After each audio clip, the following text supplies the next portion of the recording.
હોબની આરતી આપ જોઈ રહ્યા છો સ્પાર્ક ટુડે ન્યૂઝ। સમગ્ર દેશ અયોધ્યા રામ મંદિરમાં પુનઃ પ્રાણ પ્રતિષ્ઠાને લઈને ઉત્સવ ઉજવવા તૈયાર છે। આટલા વર્ષોમાં પહેલીવાર બે વખત દિવાળી ઉજવણી સૌભાગ્ય સનાતનીઓને મળ્યું છે, ત્યારે બજારોમાં બીજી દિવાળી ઉજવવા માટે દીપોત્સવ માટે દીપ કોડિયાની માંગ વધી છે, જેને લઈને કુંભાર બજારમાં ગણતરીના દિવસો પહેલા કોડિયાની માંગ વધી રહી છે। ઘર ઘર રામ પધારશે, ઘર ઘર દિવાળી ઉજવાશે।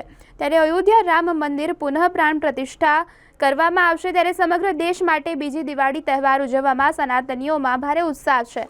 22મી જાન્યુઆરી અને 21મી જાન્યુઆરી બે દિવસ લોકોમાં ભારે ઉત્સાહ સાથે એક તહેવાર તરીકે આ દિવસ ઉજવાશે। ત્યારે દીપોત્સવ રંગોળી જેવા દિવાળીના પર્વની જેમ ઉજવવા ડભોઈ બજારમાં પણ ઘર ઘર દીપ પ્રગટાવવા હેતુ બજારોમાં દીવડાની ખરીદીમાં વધારો નોંધાઈ રહ્યો છે। 2 રૂપિયાથી 5 રૂપિયા સુધી વેચાતા દીવડા દીપોત્સવ માટે ખરીદવા લોકો બજારોમાં નીકળી રહ્યા છે। કુંભાર બજારમાં અવનવી વેરાયટીના દીવડા વેચાઈ રહ્યા હોય।